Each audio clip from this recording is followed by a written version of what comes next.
कैसे हैं आप सभी। तो अगर मैं पूछूं कि आपके एग्जाम्स की तैयारी कैसे चल रही है तो आप सभी कहेंगे बहुत ही अच्छी। लेकिन यहाँ पे मेरे पास आपके लिए एक बहुत इंपॉर्टेंट क्वेश्चन है। आप अपनी एनसीईआरटी को अच्छे से कर रहे हो, अदर अपनी हेल्प बुक्स को भी पढ़ रहे हो, लेकिन क्या आपने अभी तक एक्टिविटीज को अच्छे तरीके से समझने की कोशिश की? नहीं। तो यही तो है आपकी सबसे बड़ी गलती। तो हम लोग क्या सोचते हैं, हमें लगता है कि हम लोगों ने हमारी एनसीईआरटी को अच्छे से पढ़ लिया है, हमने इतनी सारी हेल्प बुक्स पढ़ ली हैं, अब तो हमारे मार्क्स जो है फुल आने चाहिए। लेकिन इन सभी चीज़ों में हमें एनसीईआरटी में जो एक्टिविटीज गिवन होती हैं हम लोग उन्हें पढ़ना तो भूल ही जाते हैं, जबकि ये बहुत इंपॉर्टेंट पार्ट बनते हैं हमारे बोर्ड एग्जामिनेशंस में। मतलब अगर आपको 100% स्कोर करना है तो उसके लिए आपको अपनी साइंस की टेक्स्ट बुक की जो एक्टिविटीज है उनकी डीप नॉलेज होना बहुत ही जरूरी है। तो आपके इसी प्रॉब्लम को सॉल्व करने के लिए मैं आज आपके लिए लेके आई हूँ वन शॉर्ट वीडियो, जिसमें हम लोग chapter 1 that is chemical reactions and equations, इसकी सभी एक्टिविटीज को समझ लेंगे बस चंद ही मिनटों में। तो इस वीडियो को आपने देखना है लास्ट तक, स्किप बिल्कुल नहीं करना है। कमेंट बॉक्स में साथ साथ आपने एक्टिव रहना है और लास्ट में मुझे जरूर बताना है कि आपको वीडियो कैसी लगी। अच्छी लगी हो तो शेयर करना है साथ साथ अपने फ्रेंड्स को, सो दैट वो भी इस चीज का बेनिफिट जो है वो उठा सके। चलिए बिना किसी देरी के हम लोग स्टार्ट करते हैं। तो सबसे पहले हम लोगों के chapter chemical reactions and equation का एक्टिविटी 1.1 हम लोग डिस्कस करेंगे। यहाँ पे क्या है, हम लोगों को गिवन है that clean a magnesium ribbon. Basically जो आपका एक्टिविटी 1.1 है, इसमें मैग्नीशियम रिबन के बर्निंग की बात होगी कि अगर हम लोग मैग्नीशियम रिबन को बर्न करते हैं तो क्या होगा। You have to clean a magnesium ribbon about 2 centimetre long by rubbing it with sandpaper. सबसे पहले यहाँ पे जो हमें गिवन है दैट इज कि जब भी आप मैग्नीशियम रिबन लोगे आपको उसे सबसे पहले क्लीन करना है with the help of a sand paper. तो ये जो पॉइंट है, ये पॉइंट बहुत ही ज्यादा इंपॉर्टेंट है। This point is very important. और यहां से ही तो क्वेश्चन बना दैट मैग्नीशियम रिबन को क्लीन करने से कि बर्न करने से पहले क्लीन क्यों करना पड़ता है। द रीजन इज कि जो मैग्नीशियम है इसके ऊपर एक प्रोटेक्टिव लेयर बनी रहती है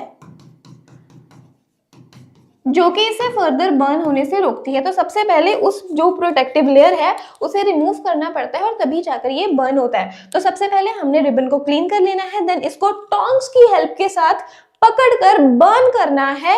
किसमें? बंसन बर्नर की हेल्प के साथ। तो आपने क्या याद रखना है, जब भी आप मैग्नीशियम रिबन को बर्न करते हो, मैग्नीशियम रिबन को बर्न करने पर निकलती है व्हाइट डैजलिंग फ्लेम। क्या मिलती है यहाँ पे आपको? White dazzling flame. Dazzling flame बोलते हैं जिसमें बहुत ही ज्यादा चमक रहती है, बहुत ज्यादा चमकीली एक व्हाइट कलर की जो फ्लेम है उसमें से पैदा होती है। तो ये पॉइंट है यहाँ पे, ये कीवर्ड है जो आपको याद रखना है। इसके बाद जब ये मैग्नीशियम रिबन बर्न हो जाता है, इसके एशेस को अगर आप कलेक्ट करते हो तो इसके जो एशेस हैं ये मिलेंगे आपको व्हाइट कलर के। बेसिकली हुआ क्या, जब मैग्नीशियम को बर्न किया गया ऑक्सीजन की प्रेजेंस में, तभी ये कन्वर्ट हो गया मैग्नीशियम ऑक्साइड में। तो ये जो आपको ऐश मिल रहे हैं, व्हाइट एशेस हैं, ये व्हाइट ऐश हैं मैग्नीशियम ऑक्साइड के। ओके, ये एक्टिविटी हमें यही समझा रही है। तो यहाँ पे देखो क्या क्या लिखा है। बर्न करने के बाद क्वेश्चन यही है, व्हाट डू यू ऑब्जर्व, आपने क्या ऑब्जर्व किया। ऑब्जर्वेशन में यही है, मैग्नीशियम रिबन को अगर आप ऑक्सीजन में बर्न करोगे आपको मैग्नीशियम ऑक्साइड मिलेगा। मैग्नीशियम ऑक्साइड का कलर क्या है यहाँ पर? व्हाइट। अब बोर्ड एग्जाम में यहाँ से आया था मल्टीपल चॉइस क्वेश्चन 2020 एग्जामिनेशन में, तो उन्होंने क्या पूछ लिया, कहते कि जब भी आपने मैग्नीशियम रिबन लिया, उसको बर्न किया, उसके एशेस को कलेक्ट कर लिया, एशेस को कलेक्ट किया है आपने जिस चाइना डिश में, वो चाइना डिश जो है वो गीली है, वेट चाइना डिश में आपने इसको कलेक्ट किया। अगर वेट चाइना डिश में हम लोगों ने इसको कलेक्ट किया है तो बेसिकली होगा क्या, अगर मान लो ये जो चाइना डिश है ये वेट है, बना क्या? Magnesium oxide. जब ये मैग्नीशियम ऑक्साइड पानी के साथ रिएक्ट करेगा तो बन क्या गया, magnesium hydroxide which is a base. तो ये पॉइंट भी आपको याद रखना है, इस तरह से जो क्वेश्चन है वो घुमा दिए जाते हैं। तो यहाँ पे हमारा एक्टिविटी 1.1 जो है वो क्लियर हो गया। अभी हम लोग आगे बढ़ेंगे हमारी नेक्स्ट एक्टिविटी पर। नेक्स्ट हमारी एक्टिविटी आ गई 1.2। 1.2 ये है 1.2 एक्टिविटी आपको बता रही है the reaction between lead nitrate and potassium iodide, the reaction between lead nitrate and potassium iodide. So if this is lead nitrate is PbNO3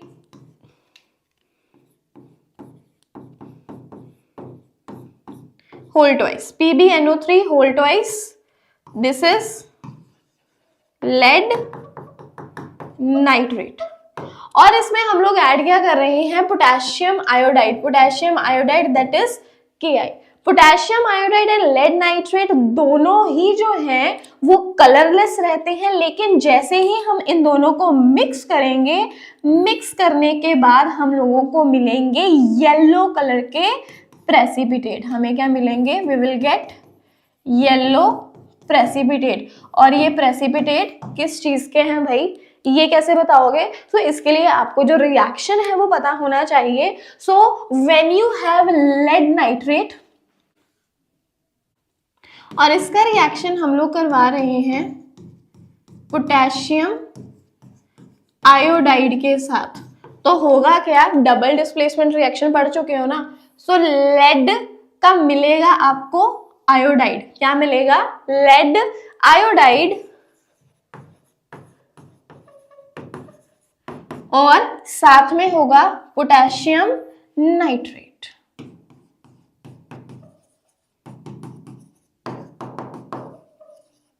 और ये जो येलो प्रेसिपिटेट्स हैं ये लेड आयोडाइड के हैं। लेड आयोडाइड के आपको मिले हैं PbI2 is lead iodide. Lead iodide के आपको येलो प्रेसिपिटेट मिलेंगे। ये एक्टिविटी हमें इस चीज के बारे में बता रही है। सो बेसिकली ये एक्टिविटी है चेंज की, मतलब कैसे पता चलेगा कि हमें रिएक्शन हो गया है। आपने दो कलरलेस सोल्यूशन लिए, लेड नाइट्रेट भी कलरलेस है, Ki भी कलरलेस है, लेकिन जब उन दोनों को मिक्स किया जाता है येलो कलरेशन आ गई। और ये जो येलो कलरेशन है ये हमें बता रही है that the reaction has taken place, क्योंकि आपने पढ़ा है ना that there are various things, बहुत सारी चीजें होती हैं ये इंडिकेट करने के लिए कि रिएक्शन हुआ है या नहीं हुआ है। जैसे कि यहाँ पे मेंशन है that change in state, change in colour, evolution of gas, change in temperature, ये वो सारी चीजें हैं जो कि हमें दर्शाती हैं that a reaction has taken place और नॉट। तो ये हो गया हमारा एक्टिविटी 1.2। अब सीधा बढ़ते हैं एक्टिविटी 1.3 पर। एक्टिविटी 1.3, एक्टिविटी जो 1.3 है it is basically the reaction of zinc with dilute sulphuric acid. ये है reaction between zinc and dilute sulphuric acid. अब आपको पता होगा, आपने ऐसी जो डायग्राम है अपने chapter 2 acid basis and salt में देखी होगी, ये वहीं से ली गई है। सो जब भी हमारे पास जिंक जो है डाइल्यूट सल्फ्यूरिक एसिड के साथ रिएक्ट करेगा, मतलब कोई भी मेटल है, if you have any metal, metal जब भी रिएक्ट करता है एसिड के साथ उस समय पर हाइड्रोजन गैस जो है वो बनती है। तो यही है that you have to take few zinc granules. इन्होंने यहाँ पे कॉनिकल फ्लास्क ले रखा है, या फिर आप टेस्ट ट्यूब में रिएक्शन करवा सकते हो, तो किसी भी तरीके से रिएक्शन पॉसिबल है। उसमें ऐड करना है डाइल्यूट हाइड्रोक्लोरिक एसिड या सल्फ्यूरिक एसिड। तो जैसे मैंने आपको बताया मेटल का रिएक्शन एसिड के साथ करवाना है, चाहे HCl ले लीजिए चाहे H2SO4 ले लीजिए। ओके, देन बताना है आपने क्या ऑब्जर्व किया। क्या ऑब्जर्व करोगे कि यहां से जो है हाइड्रोजन गैस इवॉल्व होगी, और हाइड्रोजन गैस की इवॉल्व जो एवोल्यूशन है उसे हम लोग टेस्ट कैसे कर सकते हैं, with the help of a burning candle. अगर यहां से पॉप साउंड प्रोड्यूस होती है तो इसका मतलब उसमें हाइड्रोजन गैस है। तो ये भी हो गया ना कि एवोल्यूशन ऑफ गैस, ये भी हमें दर्शा रहा है that reaction has taken place. तो यहाँ पे सिंपली यही है कि अगर आप एक कॉनिकल फ्लास्क ले रहे हो, उसमें आपने एसिड लिया, ऊपर से जिंक डाल दिया और सडनली उसमें से गैस इवॉल्व होनी शुरू हो जाएगी, ठीक है। अगर उसके नजदीक हम लोग बर्निंग कैंडल लेकर आएंगे तो वो पॉप साउंड के साथ बर्न करेगी, which will indicate that a gas is being evolved out there and और the reaction has taken place. तो यही है यहाँ पे एक्टिविटी 1.3 में। रिएक्शन को कंप्लीट कर लेते हैं। जिंक प्लस H2SO4, जिंक का आपको मिलेगा sulphate, that is ZnSO4 along with the evolution of hydrogen gas। ये है इसका रिलेटेड केमिकल इक्वेशन। आगे बढ़ते हैं। नेक्स्ट है हमारे पास एक्टिविटी 1.4।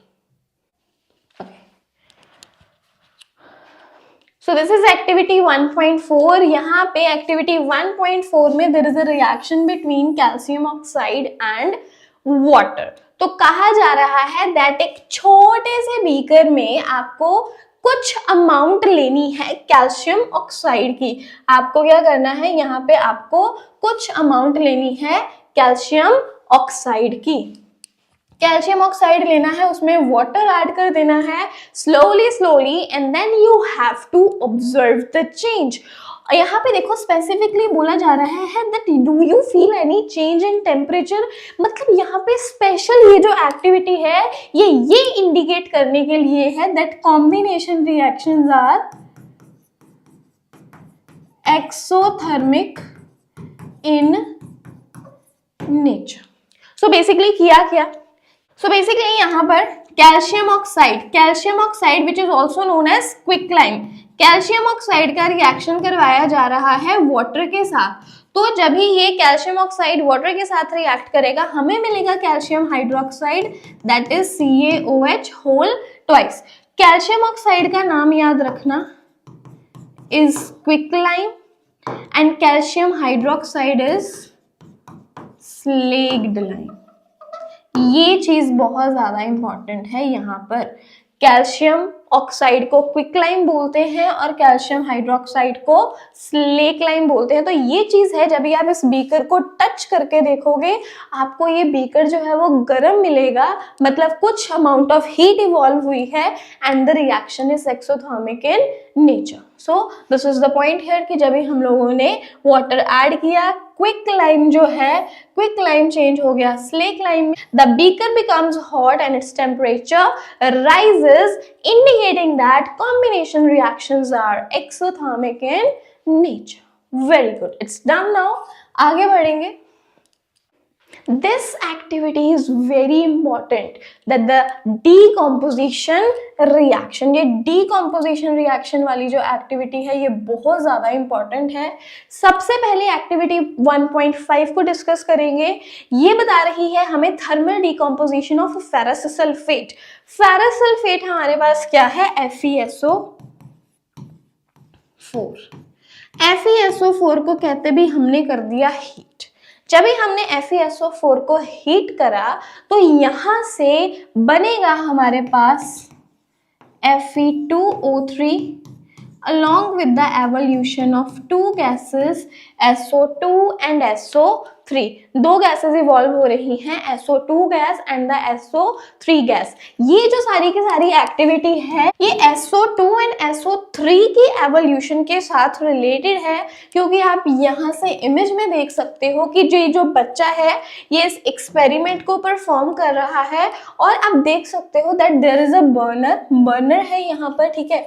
बर्नर में टेस्ट ट्यूब लिया, टेस्ट ट्यूब में डाल दिया फेरस सल्फेट और उसको हीट करना शुरू कर दिया और आप देख सकते हो यहाँ पे डायग्राम में कुछ इवॉल्व हो रहा है ऐसा दिखाया जा रहा है।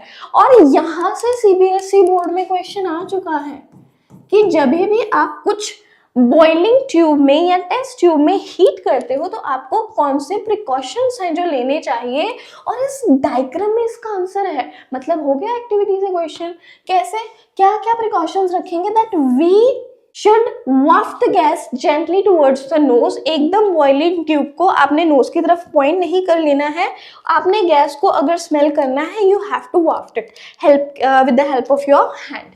And then do not point the mouth of the boiling tube at your neighbours और योरसेल्फ। वही जो मैंने आपको बताया कि जो बॉइलिंग ट्यूब है बिल्कुल आपको अपनी फेस की तरफ या अपने नेबर की फेस की तरफ नहीं करना है, सो दैट कोई केमिकल की वजह से एक्सीडेंट ना हो।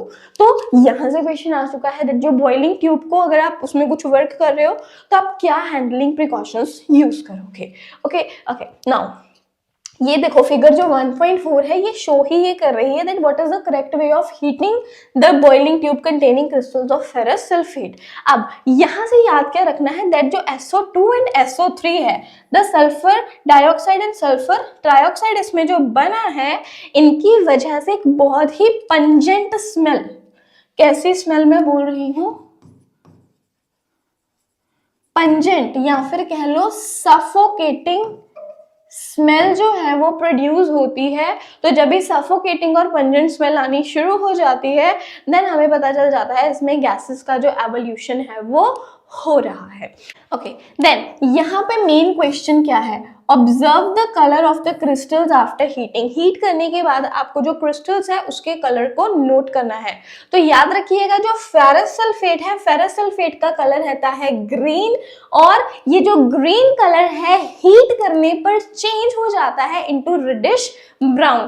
तो जो कलर है वो ग्रीन से चेंज हो जाएगा टू रेडिश ब्राउन, क्योंकि आपको पता है ये जो फेरिक ऑक्साइड है Fe2O3 ये वही रस्ट वाला फॉर्मूला है। तो जिस तरीके का रस्ट रहता है वैसा कलर जो है इसमें डेवलप होना शुरू हो जाता है। तो इसके बाद और क्या है, you can also smell the characteristic odour of burning sulphur. Burning sulphur के जो ओडर है आप उसको कैरेक्टरिस्टिक ओडर को महसूस कर सकते हो। स्मेल बहुत ही पंजेंट और सफोकेटिंग रहती है।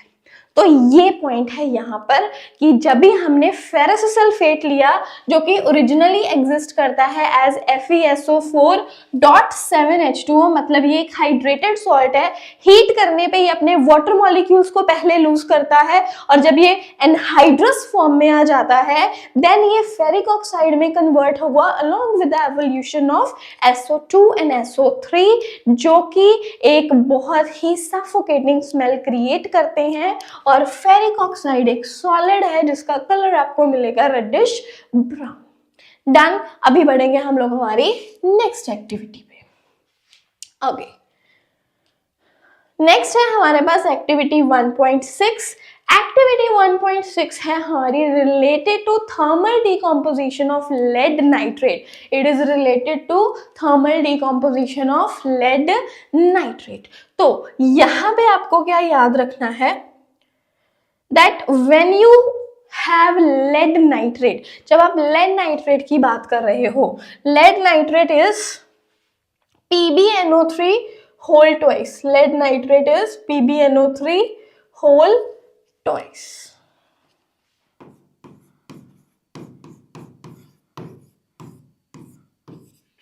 जब भी आप लोग इसको हीट करोगे ये कन्वर्ट हो जाएगा into lead oxide along with the evolution of nitrogen dioxide and oxygen gas. Reaction बहुत ज्यादा इंपॉर्टेंट है एग्जाम्स में, कभी इसको छोड़ के मत याद जाना। और यहाँ पे कलर ऑब्जर्वेशन आपको करनी है। लेड नाइट्रेट का कलर रहता है व्हाइट और लेड ऑक्साइड है इसका कलर रहता है येलो और we can say light yellow. तो आप व्हाइट कलर का सॉल्ट लोगे, उसे हीट करना शुरू करोगे, कुछ समय के बाद टेस्ट ट्यूब इस तरह से ब्राउन हो जाएगी क्योंकि यहां से ब्राउन गैस इवॉल्व हो रही है और ये ब्राउन गैस कौन सी है, नाइट्रोजन डाइऑक्साइड। मैंने ये जो रिएक्शन है अपनी क्लास को करवाया था और एक्टिविटी मैंने रिकॉर्ड करी थी और यूट्यूब पे डाली भी है, तो उसका जो लिंक है वो भी मैं आपको डिस्क्रिप्शन में दे दूंगी। लाइव देखना चाहते हो तो वो भी देख लेना। डन। तो ये इसलिए इंपॉर्टेंट है, आपको याद रखना है लेड नाइट्रेट का कलर व्हाइट, हीट करने पे बनेगा लेड ऑक्साइड का कलर येलो और साथ में ब्राउन कलर की गैस इवॉल्व हो रही है। ये ब्राउन कलर की गैस कौन सी है, नाइट्रोजन डाइऑक्साइड। ये है इस एक्टिविटी में जो इंपॉर्टेंट है, यही इसकी ऑब्जर्वेशन है दैट व्हाइट सॉल्ट कन्वर्ट हो जाएगा येलो में, साथ में ब्राउन कलर की गैस जो है वो इवॉल्व होगी। नेक्स्ट बढ़ते हैं आगे हम लोग एक्टिविटी 1.7 पे।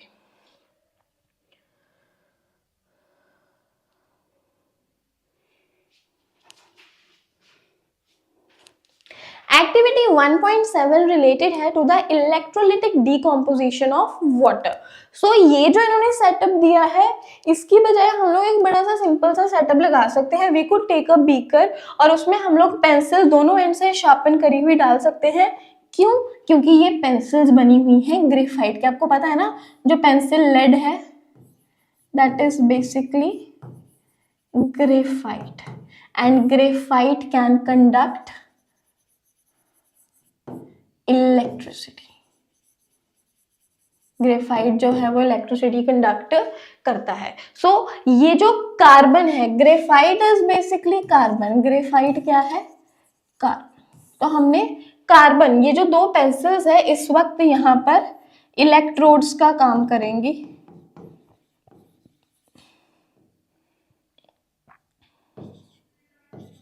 ओके, ये इलेक्ट्रोड्स का काम कर रही हैं, तो हमें कुछ नहीं करना है। ये जो पेंसिल्स हैं इनको कनेक्ट कर देना है टू बैटरी। 9 से 12 वोल्ट की बैटरी आप ले सकते हो। एक पेंसिल को आप लोग कनेक्ट कर देंगे to the negative terminal of the battery, और दूसरे का पॉइंट जो है जहां पे ग्रेफाइट है, जो सिक्का है उसका, और उसको कनेक्ट कर देंगे to the positive terminal of the battery. और कुछ समय बाद आप देखोगे कि यहाँ से बबल्स निकल रहे हैं। जो एंड टच है, यहाँ पे जो एंड हमने कनेक्ट कर रखा है with that of the negative terminal, वहां पे इवॉल्व हो रही है हाइड्रोजन गैस, और पॉजिटिव टर्मिनल है वहां पे इवॉल्व हो रही है ऑक्सीजन गैस। क्योंकि जो पूरा बीकर है हम लोगों ने उसमें भर रखा है पानी, और रिएक्शन को अच्छे से करवाने के लिए हमने थोड़ा सा सॉल्ट या एसिड ऐड कर दिया है कि रिएक्शन अच्छे से हो पाए। सो बेसिकली हुआ क्या, दैट योर वाटर है इलेक्ट्रिसिटी पास करने पर दोबारा से अपने कंपोनेंट हाइड्रोजन एंड ऑक्सीजन में टूट गया है। तो ये डीकम्पोजिशन रिएक्शन है। डीकम्पोजिशन हो किसकी रही है? वाटर की। कब हो रही है? इलेक्ट्रिसिटी पास करने पे। तो इसलिए ये क्या हो गया? Electrolytic decomposition of water. कि अगर आप पानी को इलेक्ट्रिसिटी की हेल्प से डीकम्पोज कराओगे, वो दोबारा से हाइड्रोजन एंड ऑक्सीजन बनाएगा। ठीक है, बैलेंस करेंगे अगर इसको, it will give you 2H2 will give you 2H2 plus O2। तो मतलब जो हाइड्रोजन एंड ऑक्सीजन है ये 2:1 में बनते हैं। डन, बस यही है हमारी एक्टिविटी 1.7। आगे बढ़ेंगे टू द एक्टिविटी 1.8। एक्टिविटी 1.8 हमें बता रही है photolytic decomposition of silver chloride. Photolytic decomposition हम लोग बोलते हैं जब ये डीकम्पोजिशन जो है वो सनलाइट की प्रेजेंस में हो। सो यहाँ पे ये जो चाइना डिश है, चाइना डिश में ले लिया गया silver chloride that is AgCl, और उसके ऊपर पड़ने दी यहाँ पर सनरेज, सनलाइट उसके ऊपर फॉल कर रही है। सो बेसिकली होगा क्या, जो सिल्वर क्लोराइड है दैट इज AgCl, ये ब्रेक हो जाएगा into component silver and chlorine. 2AgCl will give you 2Ag plus Cl2। यहाँ पे ऑब्जर्व करने वाली बात ये है कि ये जो जब ये इसकी डीकम्पोजिशन होगी सिल्वर की तरह, यहाँ पे इसका बड़ा ही सिल्वरी एंड ग्रेइश सा कलर जो है कंपोनेंट जो है वो आपको मिलेगा। ये दर्शाते हुए दैट सिल्वर क्लोराइड जो है अब वो सिल्वर और क्लोरीन में टूट चुका है। याद रखिएगा ये जो दो रिएक्शंस हैं AgCl AgBr दैट ये सनलाइट में डीकम्पोज होते हैं। This is specifically used in black and white photography। Black and white photography में AgCl और AgBr को यूज किया जाता है just because इनकी photolytic decomposition के कारण। नेक्स्ट आगे बढ़ते हैं। नेक्स्ट है हमारे पास displacement reaction, displacement of copper by iron. So basically यहाँ पे क्या किया, एक टेस्ट ट्यूब ली, टेस्ट ट्यूब में ऐड कर दिया कॉपर सल्फेट। टेस्ट ट्यूब ली और टेस्ट ट्यूब में क्या ऐड कर दिया? Copper sulphate. सो यहाँ पे copper sulphate that is CuSO4, साथ में इन्होंने डाल दी यहाँ पे iron nails, iron that is Fe। अब ये जो आपको एक्टिविटी सीरीज के बारे में तो पता ही है, एक्टिविटी सीरीज में अगर हम लोग लोकेट करते हैं, so this is our copper and this is iron. Iron क्या है, अभी ऊपर लाई कर रहा है इसलिए मोर रिएक्टिव है। कॉपर जो है, copper is less reactive, copper less reactive है, आयरन ज्यादा रिएक्टिव है, इसलिए जो Fe है वो Cu को क्या कर देगा, डिसप्लेस कर देगा और हमारे पास क्या बन जाएगा, FeSO4 अलॉन्ग विद Cu। कैसे पता चला, यही बना है, कुछ समय के बाद जो कॉपर सल्फेट है उसका ओरिजिनली कलर रहता है ब्लू, और धीरे धीरे जो इसका ब्लू कलर है वो किस में कन्वर्ट होना शुरू हो जाएगा, the blue colour will slowly turn green. और इस तरह से ये जो आप देख सकते हो कि आपको इस तरह से जो ब्राउन पैचेस हैं आपको मिलने शुरू हो जाएंगे ओवर द नेल्स। तो ब्लू से कलर क्या हो जाएगा, ग्रीन।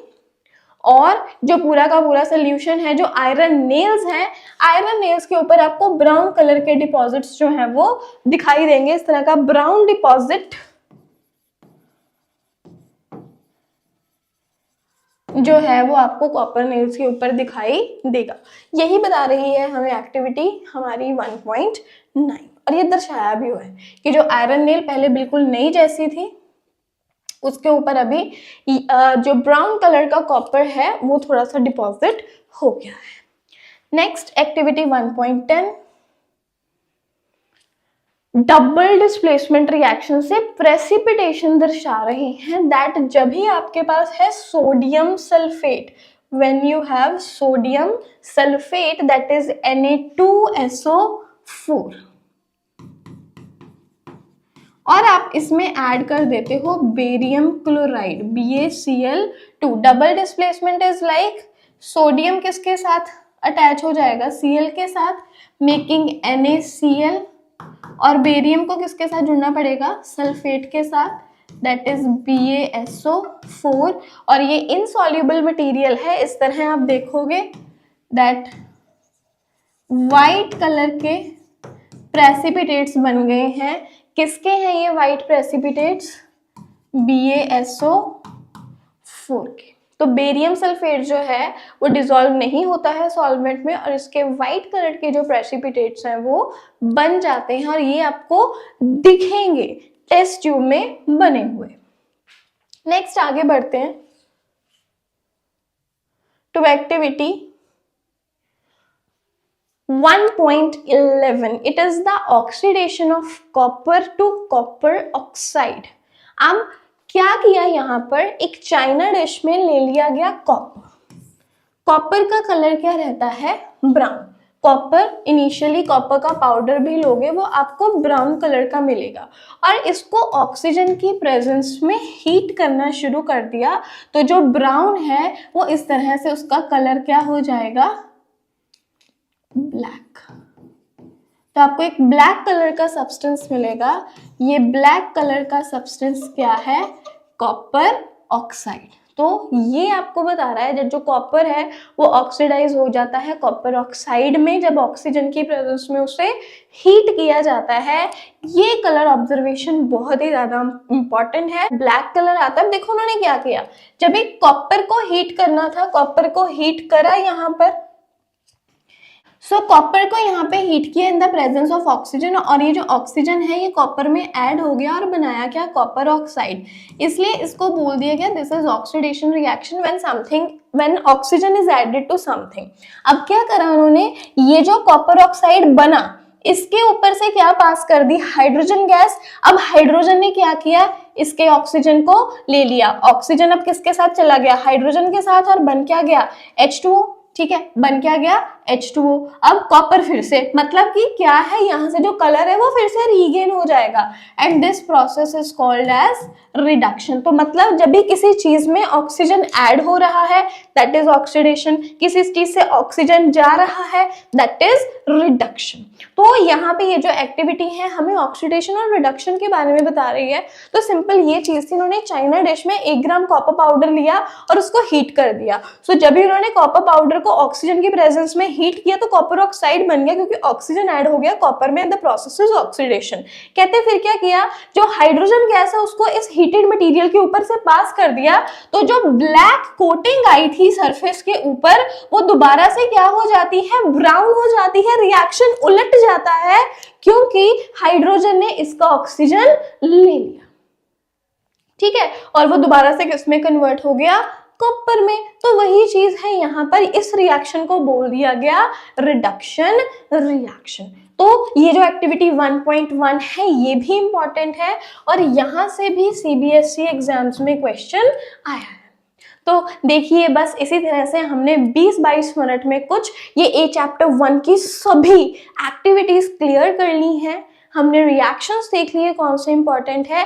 इसी तरह से अगर आप चाहते हैं मैं अगले चैप्टर्स के लिए भी आपके लिए एक्टिविटीज पर वीडियो लाऊं तो मुझे कमेंट बॉक्स में ज़रूर बताना, मुझे आपके कमेंट्स का इंतज़ार रहेगा।